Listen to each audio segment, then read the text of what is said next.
madaxweynaha dalka Turkiga Recep Tayyip Erdogan ayaa ku eedeeyay dawladda Mareykanka inay horinayso colaadaha ka taagan dunida isla markaana waxa uu ku eedeeyay madaxweyne Donald Trump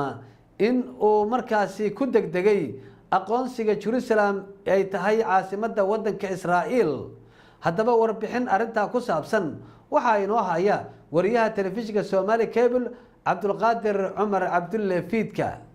madaxweynaha dalka Turkiga Recep Tayyip Erdogan ayaa ku tilmaamay waddanka Israa'iil dal argagixiso ahna dilaaga carruurta xilli markii horreysay uu ka hadlayay arrimaha bariga dhexe waxaana wali ka soconaya daanta galbeed ee Gaza iyo bariga Qudus isku dhacyo u dhaxeeya Falastiiniyiinta iyo Yahuudda Mr. Erdogan ayaa sheegay in wax walba uu ku qasbi karo madaxweynaha Mareykanka in uu kaga noqdo go'aankii uu toddobaadkii hore gaaray uu sameyn doono wuxuuna Gaza ku tilmaamay madaxweyne Erdogan qad cas oo arrimaha muslimka ah wuxuuna ka digay in Turkigu ay soo afjari doonaan calaaqaadkii diblomaasi ee ay la lahaayeen Israa'iil arinta Qudus awgeed Falastiiniyiinta waa dad laga gardaran yahay Israa'iil waa waddan argagixiso waa waddan argagixiso ayuu yiri Mr. Erdogan ugama hari doono magaalada Qudus waddan caruurlays ah ayuu hadalkiisa sii raaciyay markii uu hadlayay madaxweynaha dalka Turkiga ayaa sidoo kale inta waxa uu bilaabay dadaalo dhinaca diblomaasiyadda ah wuxuuna uu khadka telefoonka kula xiriiray madaxweynaha dalka Faransiiska Emmanuel Macron sida laga soo xilinayo ila ku dhow madaxtooyada Turkigana Mr. Erdogan iyo Mr. Macron ayaa isla meel dhigay in go'aankii Trump uu yahay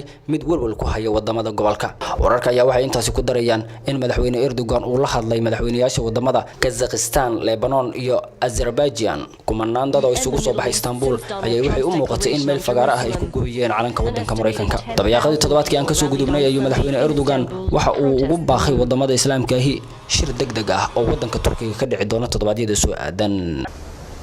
Abdulqaadir Umar Abdulle Fiidka magaalada caasimadda Muqdisho Somali Cable TV